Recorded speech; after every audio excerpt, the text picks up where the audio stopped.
Sisters, let's talk. Real, raw, and relevant information. We don't hold back. Topics from ministry, life, marriage, and everything in between. So, buckle up, hold on tight. Here are your hostesses, Tara and Melody. Talk therapy. Sister, let's talk.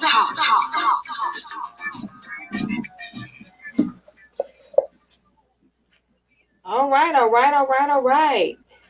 How y'all doing today? How are y'all doing today? Yes, it is Talk Therapy. It's Tuesday. It's December the 1st, Melody. Yes, it's December the 1st, and you know I'm excited. Yes, because it's your birthday month. It's my birthday month.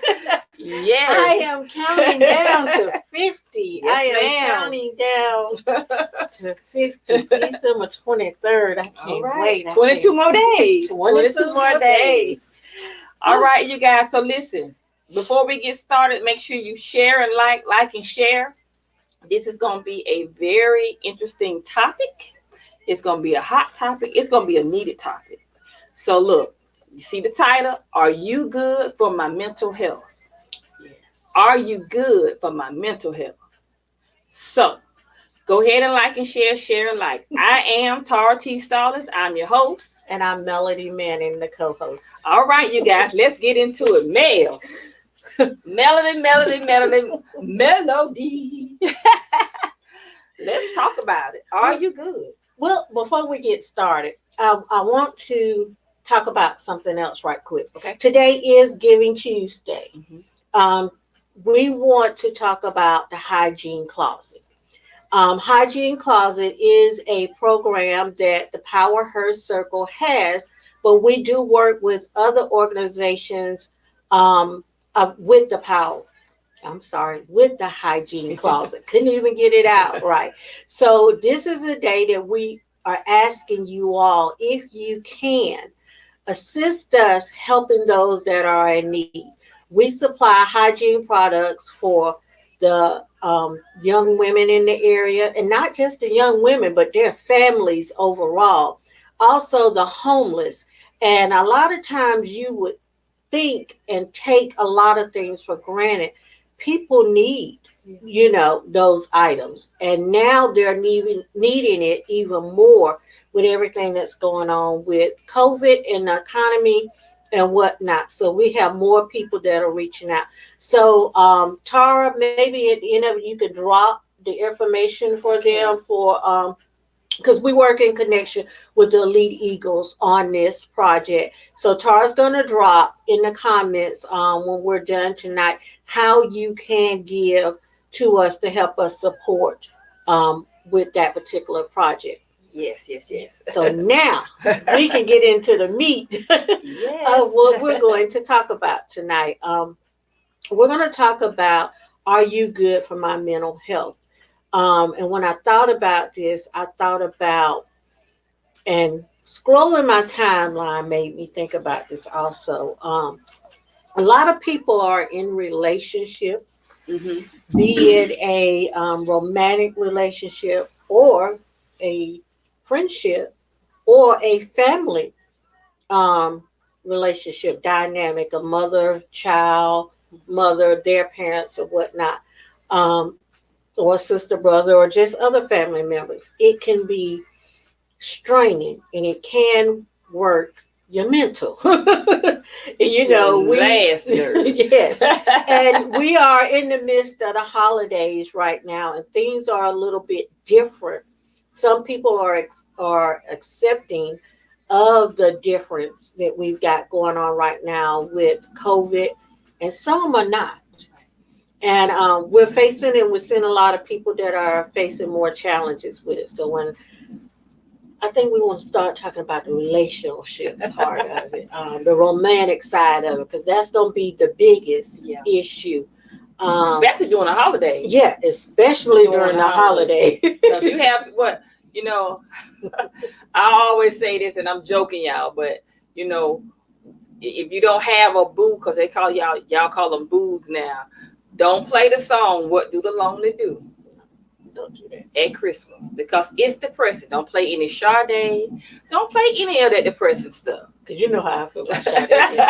Sade is a gun and a brown song to me. But anyway, Yeah.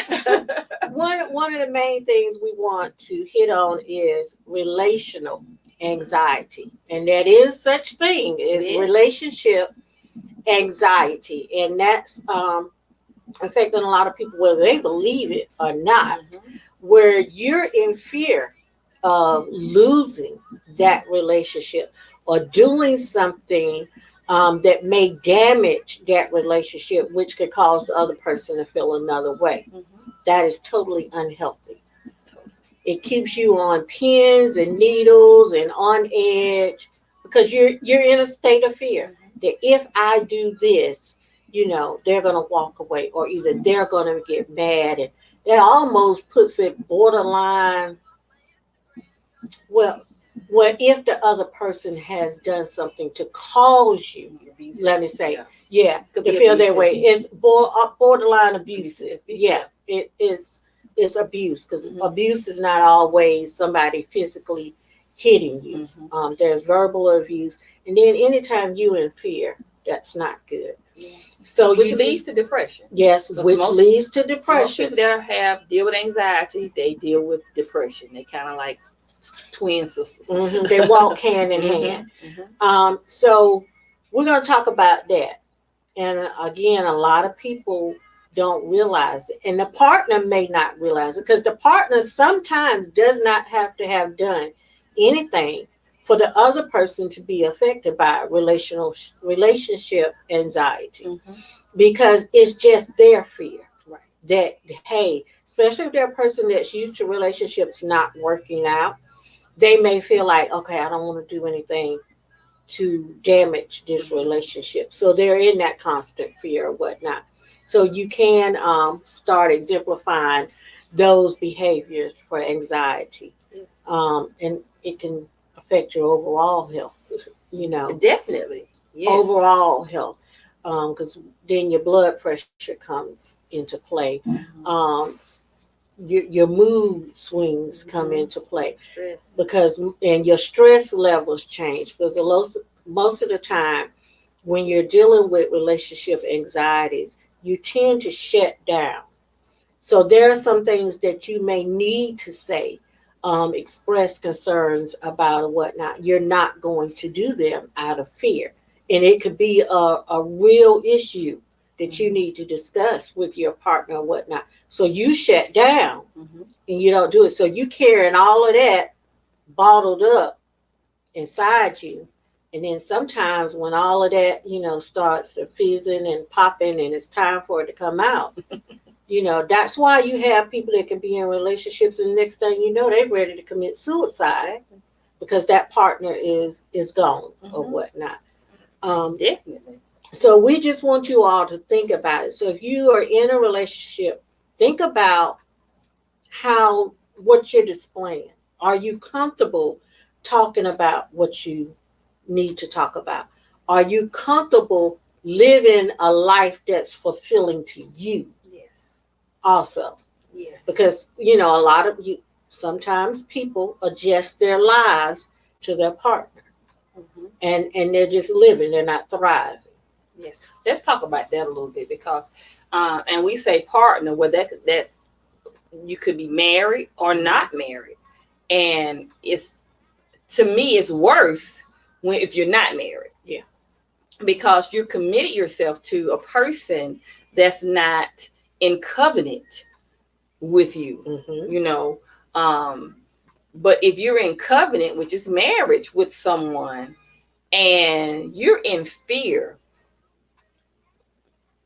of them leaving or you making them mad and you're not able to talk to them, then it's a problem.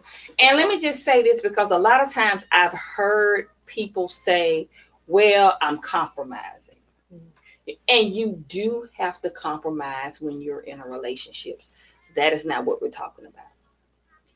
If you're in a marriage, yes, you have to compromise things in a relationship, but you never have to compromise who you are. Mhm.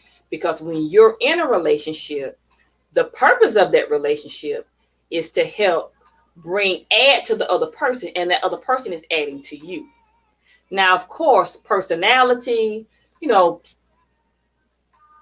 things you have to compromise on. But when it's compromising your emotional state of being to the point where you are have anxiety, you are fearful that they're going to leave you, or you fearful if you say certain things, how they're going to react, then that's unhealthy.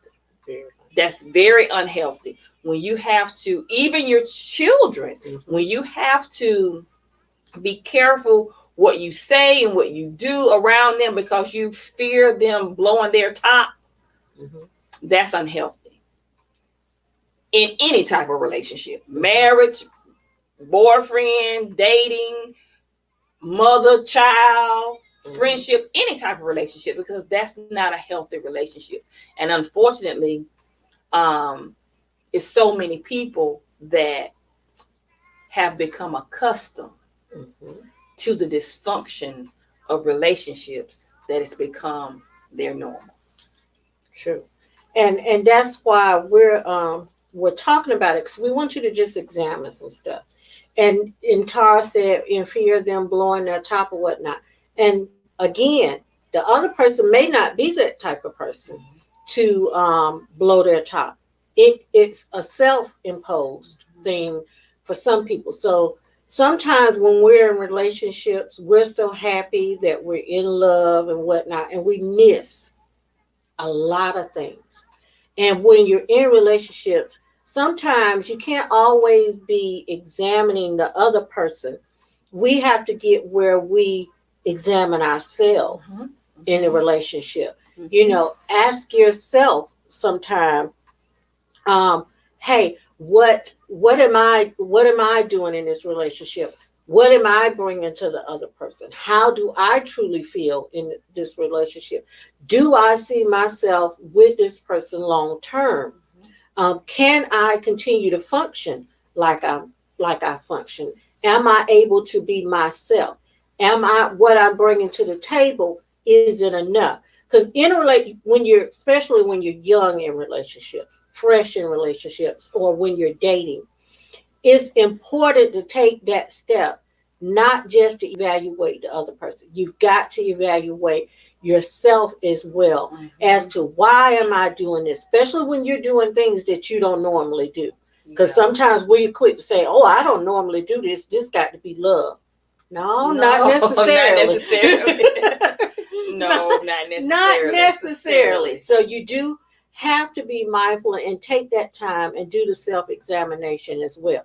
But on the flip side, again, if you're afraid that they're going to blow their top or whatnot, then you got a whole nother situation you need to look at. And if you're in a relationship, marriage too, whatever type of relationship, and you feel that you have to be someone else, then it's not the other person, it's you.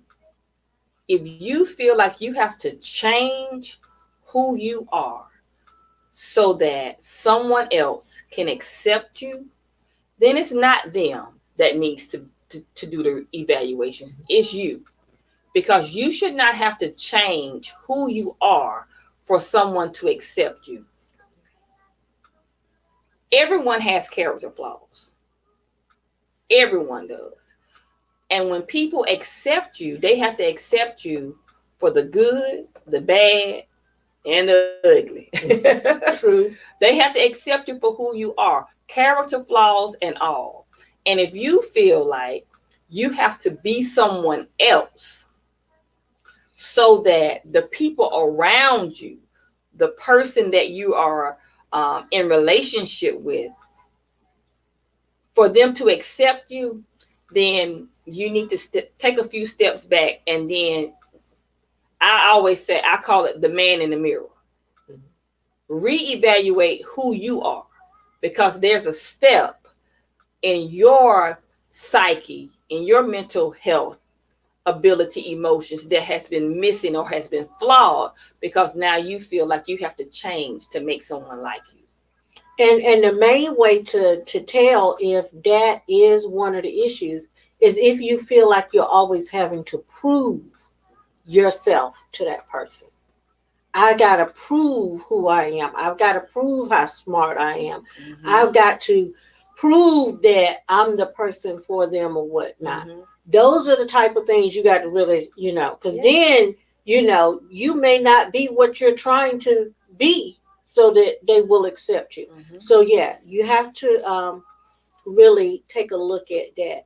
And then if you're not able to have a conversation once you looked at it, and if you're able to have that conversation with that partner, because Mhm. you got to get to a point where you get past that fear.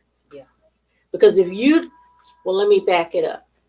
If it is not imposed by your partner, then you need to figure out or seek help to figure out what is the root of this Mhm. fear. Mhm. Why am I fearful in a relationship? Yeah.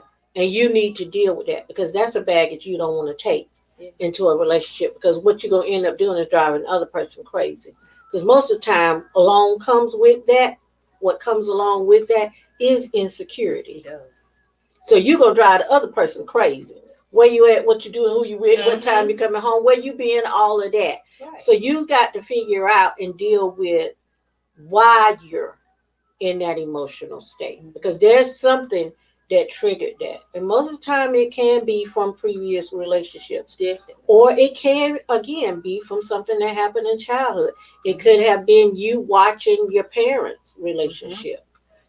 How things are going. Watching things as a family dynamic. So even if you didn't have both parents in your home, you got an aunt that was married to a man, or your uncle was married to a woman, and watching how their Mhm. relationships progress. So it could have planted something within you. So you have to deal with that. But if it is imposed by the partner, then you all at some point need to have a discussion as to okay, what's going on here? Yeah. How are we gonna deal with this? Do we need outside help Mhm. to deal with this? And I would add this because especially because of the society that we live in now with television, music, so many unhealthy examples of relationships and how relationships are supposed to be. Um, if you're in a the relationship, especially an intimate relationship, a marriage, um, that relationship should be the healthiest relationship that you have with anybody besides your parents. Yeah.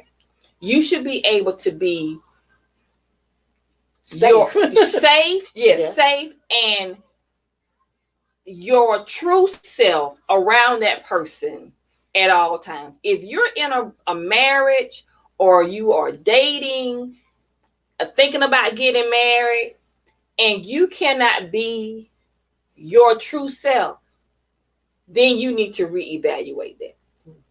Because it's if you're in a relationship looking to, and I'm saying relationship looking to get married or married, and you can't be yourself with the person that you say you love, then who can you be yourself with?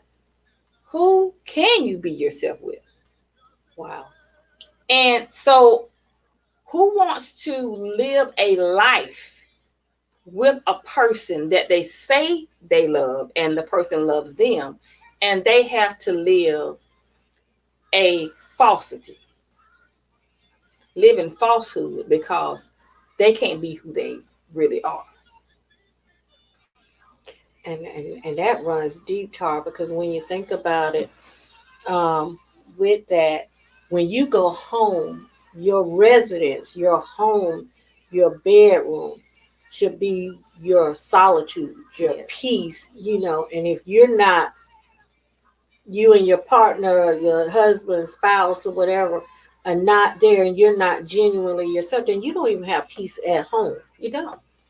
And that's one of the most important places you should be able to go and just be at total peace, be yourself, Yes. unwind, and express yourself. Mm-hmm.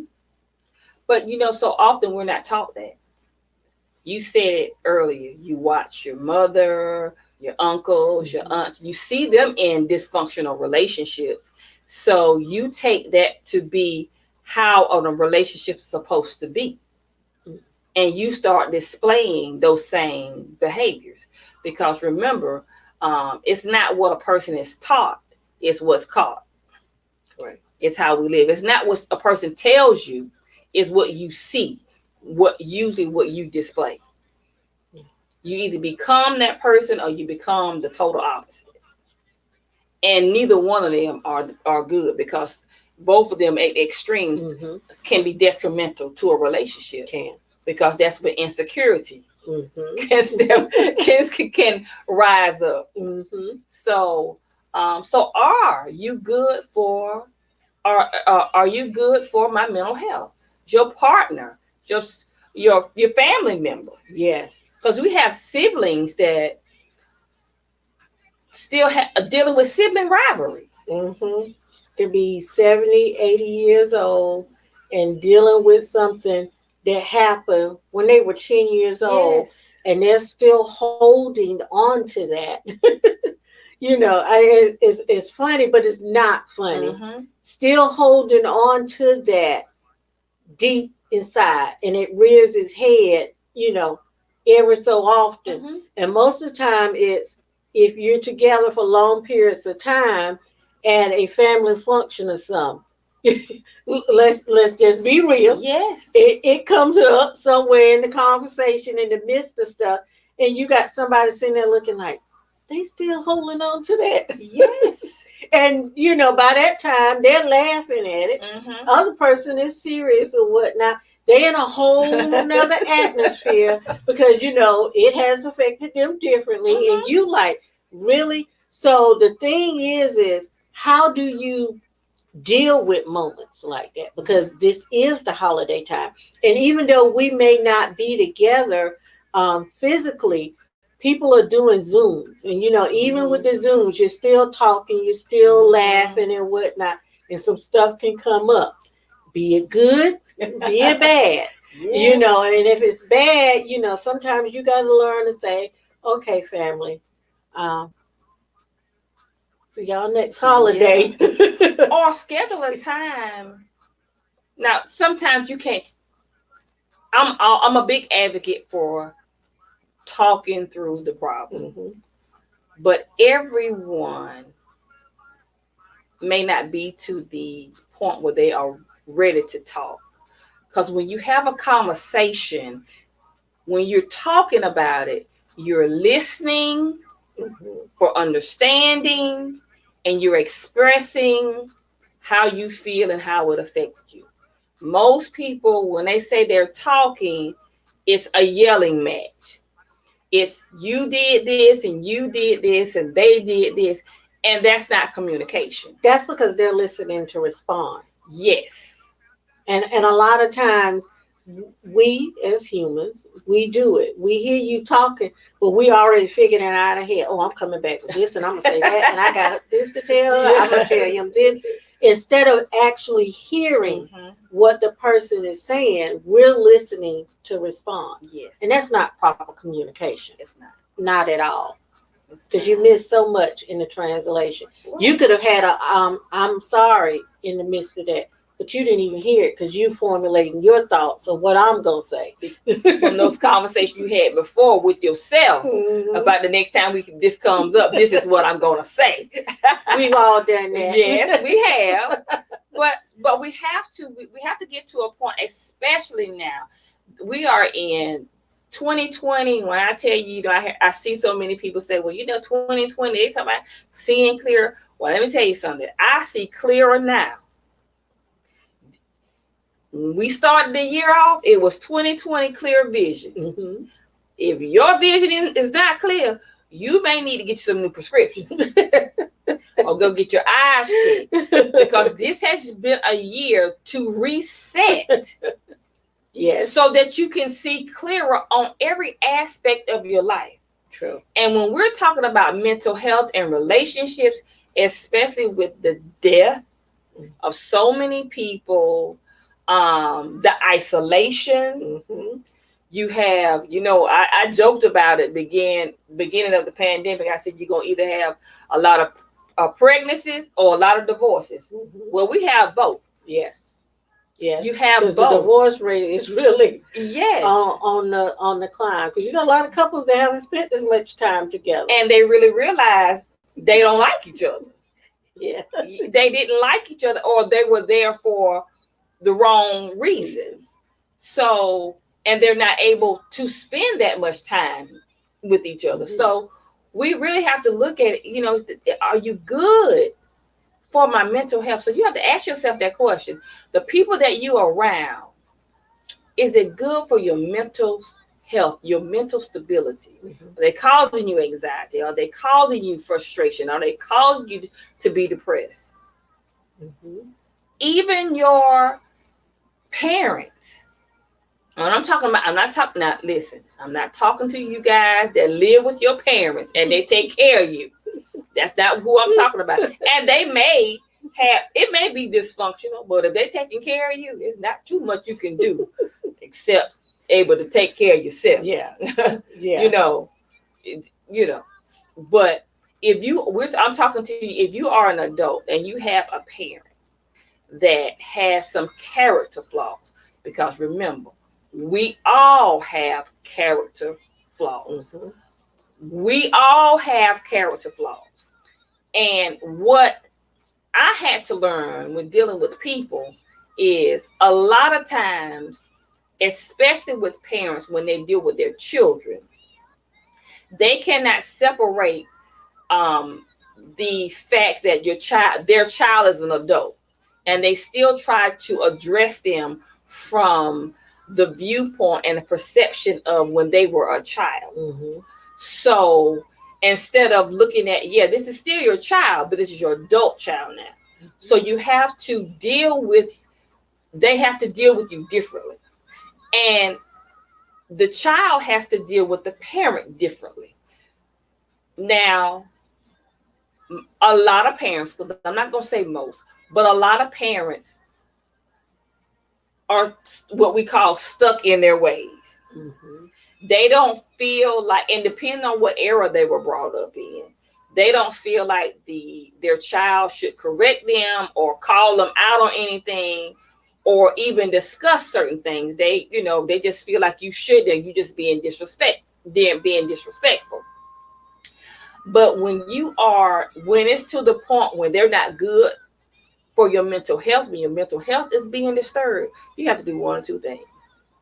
You're either going to have to confront it, or you're going to have to come to the conclusion and say, hey, you know what?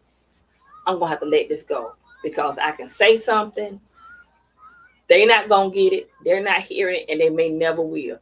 And pray about it and let it go. Because at the end of the day, it's your mental stability, because they're going on. Yeah. They're going on. They have gone on, and they're going to, if they change, they change. If not, they may not change. And you still angry with them for them being them. I would say this from the spiritual speaking side. I don't do this now, but I would before. You get mad with a sinner for being a sinner. You can't get mad with a person when you know how they are for being who they are. And we don't know their backstory, why they act like that. Mm-hmm. So all of those things kind of come into, you have to put those in consideration when we're talking about, dealing with people. But at the end of the day, with all of that being in consideration, if they are not good for your mental health, mm-hmm, it may be time for you to cut ties. At least if you're not cutting ties, make that gap between you a little bit wider, so that you can have a better mental composition and disposition about that person. Yeah. Because it's okay to say, hey, love you from over here. This is my thing right here. How you doing? I'm good. Deuces. You know, there is nothing wrong with that. There is nothing wrong with that. There's a healthy way to break ties, because breaking ties, when people think of breaking ties, and we hear a lot of people coming up to this time of year saying, hey, you know, I'm dropping a lot of dead weight, a lot of people or whatnot. You don't have to be mean to a person. You don't have to totally just wipe them out, totally dismiss them. But what you can do is, in a healthy way, set your tone, your atmosphere, your boundaries for yourself, for people. And it can still be a cordial situation. Yeah. It doesn't have to be nasty. It doesn't have to be mean. And you don't have to totally dismiss them. There is a healthy way of handling and doing anything.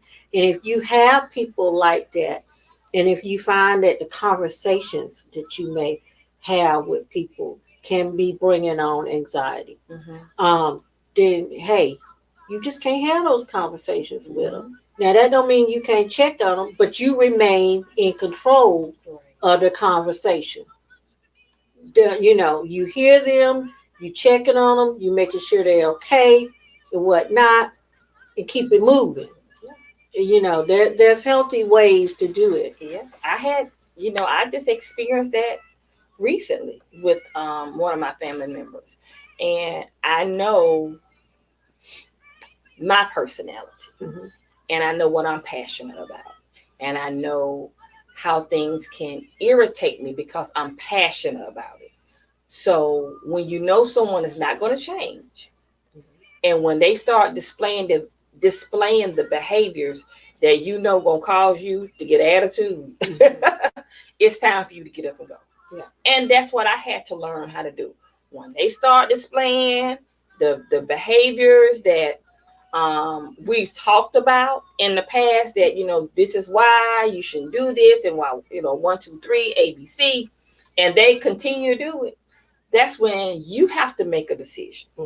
I had to make the decision to say, you know what, okay, it's time for me to go. And if they ask me this is why I'm leaving, because you started this up A, B, C, and D, so I'm gonna leave, so that I can keep my emotions in check, and I don't get out of character, because my emotions have gotten out of check, and it's okay. Yeah, and it's okay. It's okay. It's okay to do that. I think a lot of times people don't have those conversations, and again, sometimes some people are not ready to have those conversations, because they can be hard conversations to have sometimes.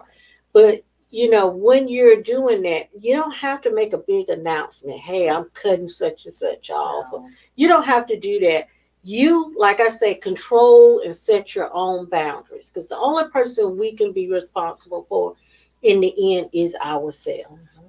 Sometimes other people, if you've expressed it to them, they make a decision not to change. So you've got to make a decision to protect your mental status. And a lot of times we don't do it, not for fear of the other person so much. Sometimes we do it in fear of what everybody else may think. Sometimes, because people can be like, well, that's your family member. Why you do that or whatnot? But you got your reasons, and you've got to protect yourself. Because if not, those things can affect you in a way that you find yourself stagnant, not walking in your purpose or whatnot, coming out of character. Yes.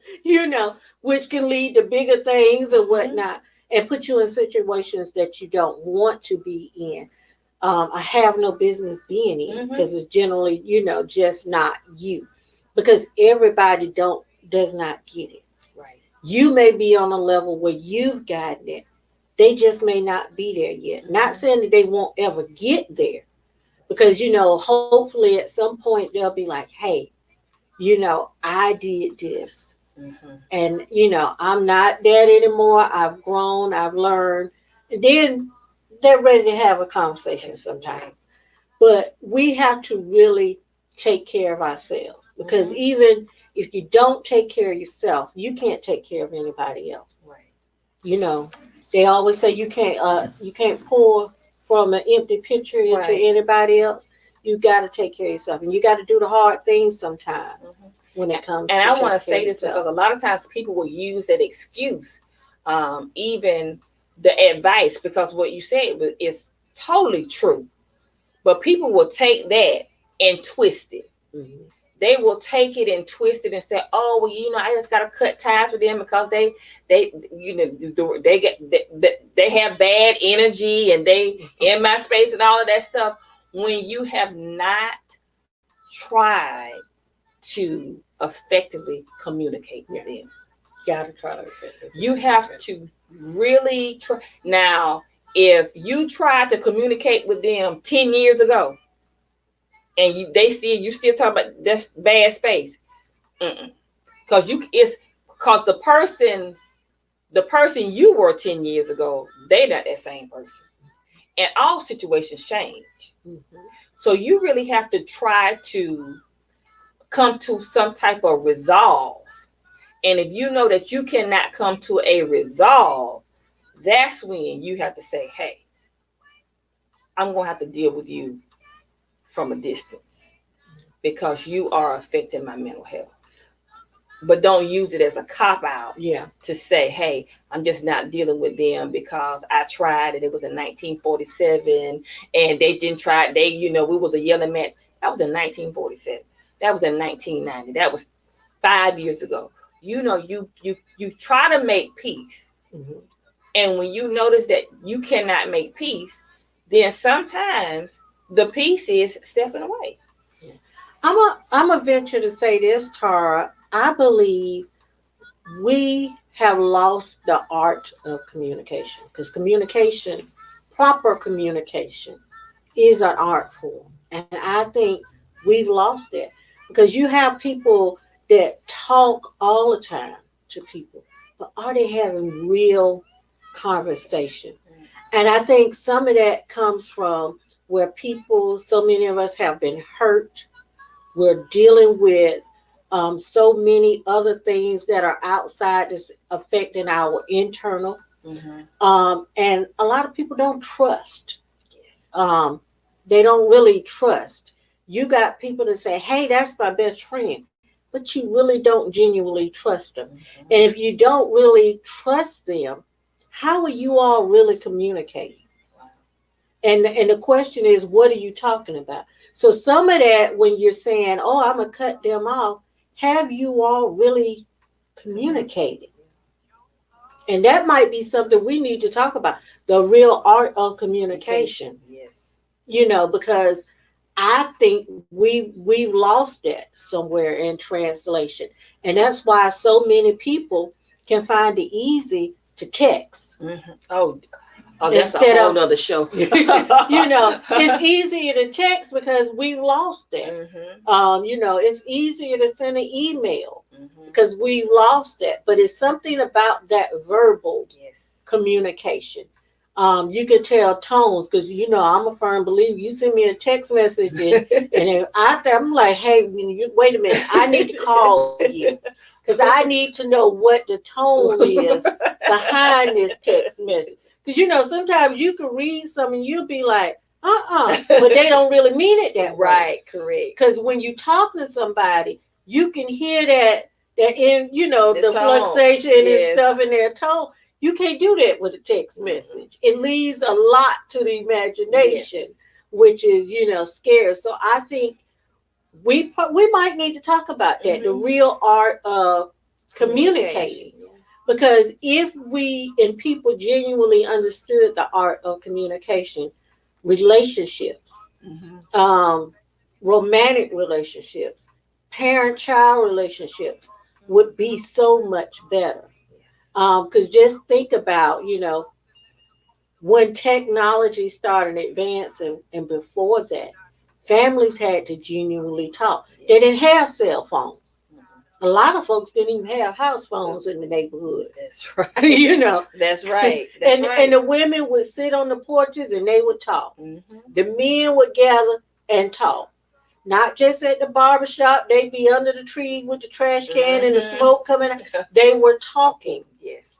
So We've lost that. And when you're talking about communication, and I'm talking about it now because it does play a big part in your mental health. Yes. Because just giving some things that voice can relieve stress.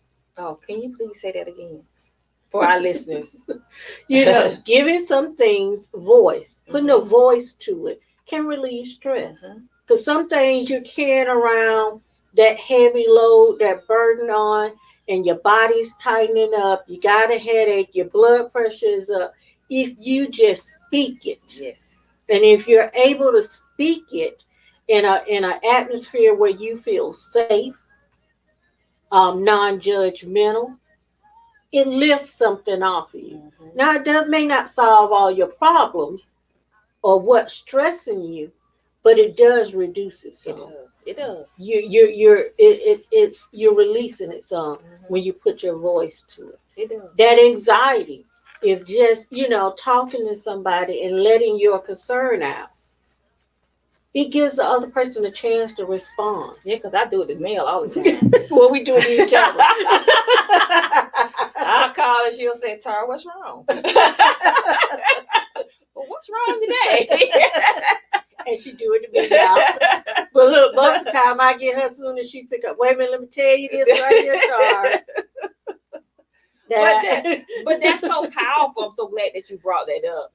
Giving voice to, just giving voice to what's going on in your head and what's in your heart. That is a relief. It's a relief for you, your psyche, for your mental stability. Just giving a voice to it. Yeah. Sometimes you have to work it out. You just need to work it out. Just work it out. So that was just so powerful what you said, and I'm glad. I just really want you to hone in on that, because so many people, we have been deemed complaining. I'm gonna say that. Yeah, I'll use that other word, but I can't use it on you.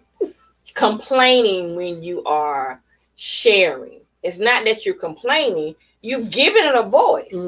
You're working it out. Because everything that you say, you don't necessarily mean to do, but that's just how you feel it in that moment. And sometimes you need to get it out so you can get that moment out, so that you can get your balance back, so that you can get your emotional and mental stability back in line, so that you can say, okay, this is what I need to do. This is how I need to handle that. And you need to give it voice sometimes. True. Very true. And I'm glad you said something. You brought up that word complaining. If you're talking to somebody and everything you say, they say, oh, you complaining. Here you go complaining. Might want to check that. That's true. You might want to really pay attention to that. And when I say pay attention to it and check it, I'm not so much talking about yourself. I'm talking about the other person. Yes. Because it's a level of how concerned they are about you. Because if a person is genuinely concerned, they want to know what you're feeling. They're concerned about your thoughts. Yeah. Especially if you're dealing with the relationship anxiety. If you're expressing to them that, hey, I'm fearful that when you do this, it may do this. Or if I'm doing this, I'm afraid you may react this way or whatnot. They should be concerned enough to listen, to want to know, what's going on. And that's not complaining, because complaining is a whole different thing. Yeah. Yes. And some men like to call it nagging sometimes, but and it's not nagging, it's just having conversation. It's having conversation. And I believe it's a time and a place for conversation, that communication. Because if it's something really serious or whatnot, then you don't want to do it in the little grocery store or right there with the kids screaming and hollering and or as soon as the person walked in And the you don't door. want to text them. Yeah, and you don't want to text. You them. don't want to text them. No. You definitely don't want to.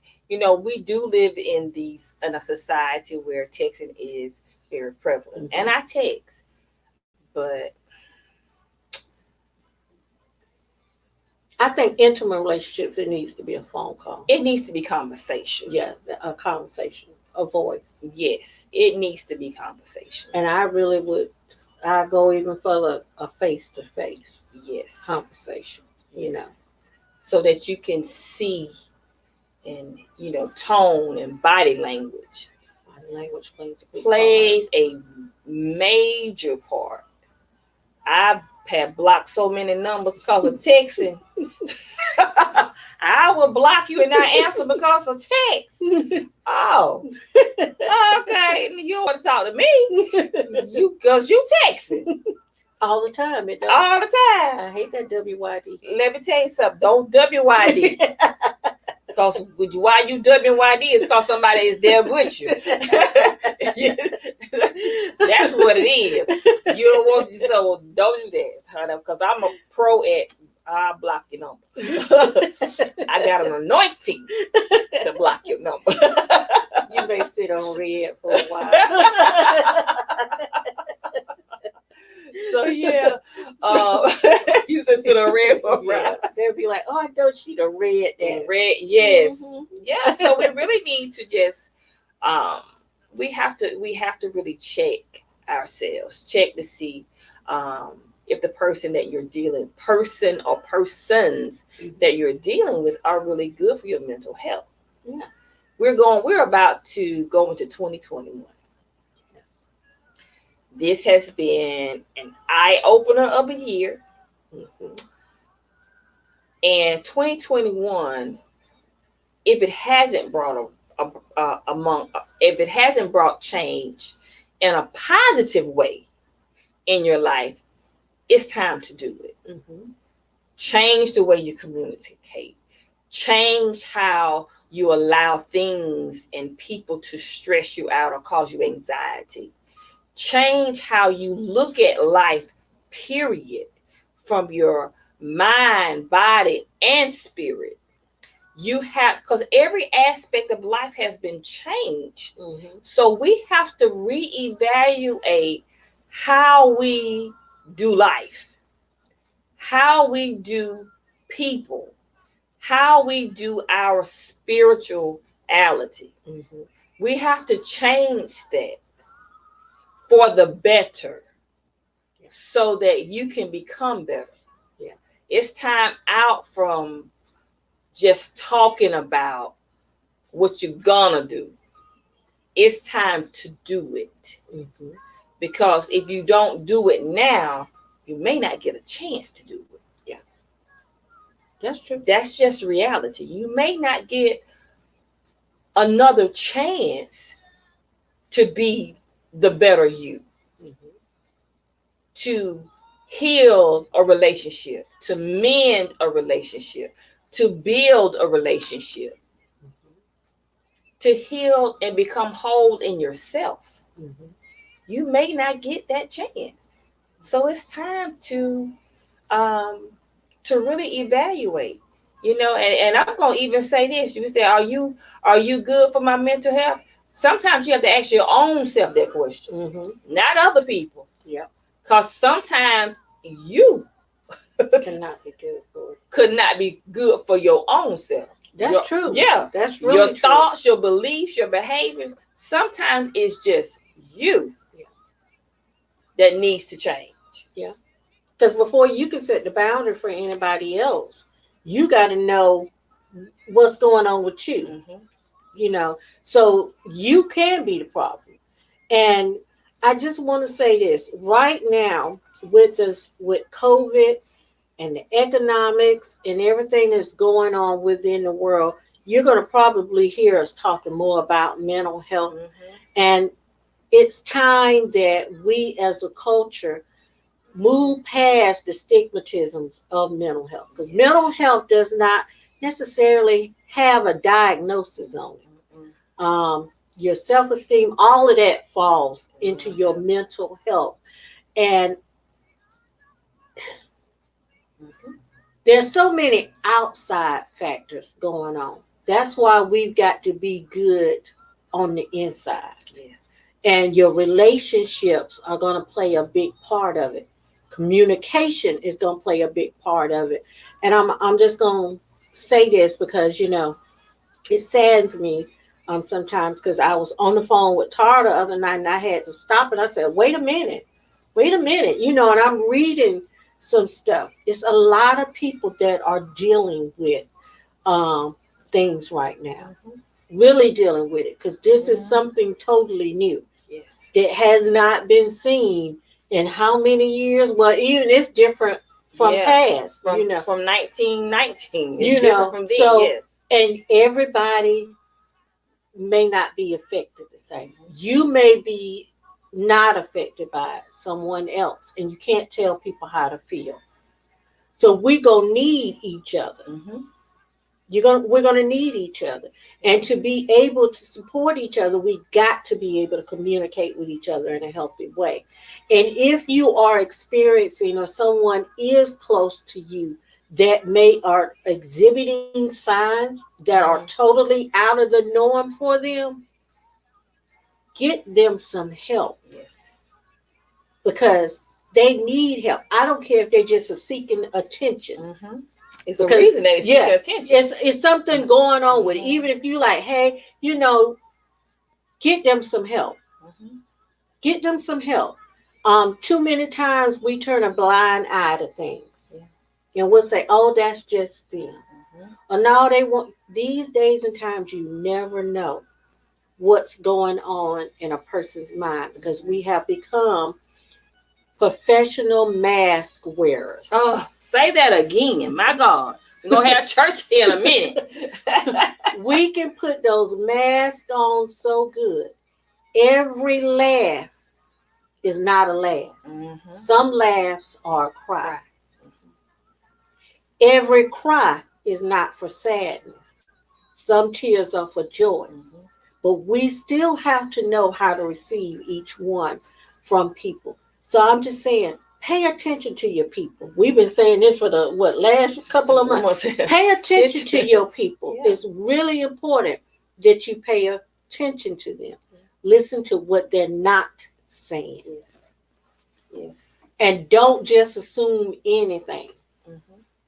Because I've been seeing some stuff. Some people are handling stuff well. They're devised a plan as to how to handle their anxiety and whatnot. And then some are not. Mm-hmm. And I would hate for anybody to get that phone call. Yeah. And I'm saying this because I'm seeing it going up and down the timeline. Mm-hmm. I'm laying in the bed at night scrolling, and I'm like, wait a minute. This right here ain't, because I stopped dead in my tracks. But we got to be mindful, and I'm going to take I don't mean to sound spooky, but sometimes I lay my hand on my phone for my Facebook friends, because I know there's a lot of things going on. Yes. So when you see it or you're dealing with it, just be mindful of it. Get a person some help, because if it was me, I'd rather for you get me some help. I'd be mad with you for a little while, but then I'd be all right. Yes. Get them some professional help. trained help. Yeah. And I'm gonna say this, the time is almost up. Because I see too many people that when they see something on a timeline, or they hear something, the first thing they want to say, you just need to give it to Jesus. And I am a believer in prayer. But my question is this: how do you know, one, that they are a believer in Jesus? Two, that they didn't even know how to pray to get Jesus. That they have enough faith to believe that he's going to do it. So it's nothing wrong with giving people, just pray about it and give it to Jesus and he'll handle it. Yeah, he will. But he has also created people that are educated, that are trained, that are professionals to work through them. He's working through them so that those people can get help.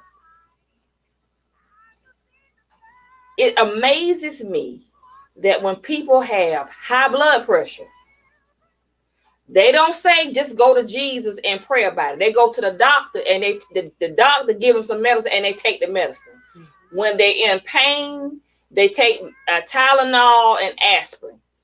When they have a cold, they take cold medication. You believe that the medication is going to help you. If you're suffering emotionally, go get some professional help. It doesn't mean that you have a diagnosis. You don't. Everybody doesn't need a psychiatrist. Everyone doesn't need a therapist. But everybody needs somebody. You may not have something that's diagnosable. Well, now you have trained life coaches that are trained to help you in your mental health. Get someone, seek help with people that can help you. You have pastoral counselors that can help you.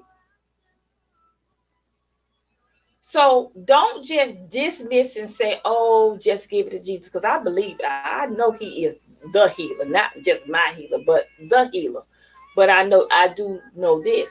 He works through people because the Bible says, how can they know without a preacher? How they gonna know? Do you have to have someone to teach you what the way to go? So we are created to be relational. It's not just give it to Jesus,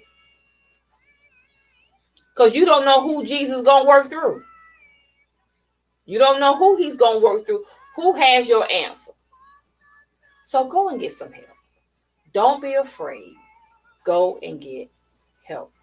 It's too many people that are offering help. It's too many people that are suffering in silence that need help. And don't just go get anybody. Do your research, please. Do your research. Ask questions. Do your research. Make sure that the persons that you are seeking are going to be the best ones for your mental health stability. I'm done. Well, I think you covered it all. I'm done. All right, you guys, remember that today is Giving Tuesday. I will in the link drop in for Elite Eagles. And you can reach out to Power Her Circle, either Melody or me. If you want to drop off supplies, we need all hygiene products, sanitary napkins, tampons, wipes, lotions, toothpaste, body wash, toothbrushes, deodorant, hand sanitizer, lotions, and we're even taking toilet tissue. Yeah. We're even taking toilet tissue now. So we are taking it. We are distributing. We are distributing to other organizations. We have our own girls groups and mentoring that we distribute to, and now homeless. So the more you give, the more we can provide for the community. And y'all, it's a real need for it. It is. Because you had somebody contact you from Washington Wilkes. We're working with an organization up there. So it's a need. It's a need for it. So, and if look, only thing you have to do when you go to the store, just buy extra. Mm-hmm. Just buy extra. Go to the dollar store. I tell people take $20. Mm-hmm. Go to the Dollar General and get 20 items. Yeah. Or get 2. If you get 20 items, that's a big help. That's a big help. If you spend $20 a month on extra hygiene items, that's going to help someone that doesn't have it. Mm-hmm. So until next Tuesday, you guys, y'all be safe. And look, ask yourself that question. Are you good for my mental health? This is Talk Therapy. See you next week.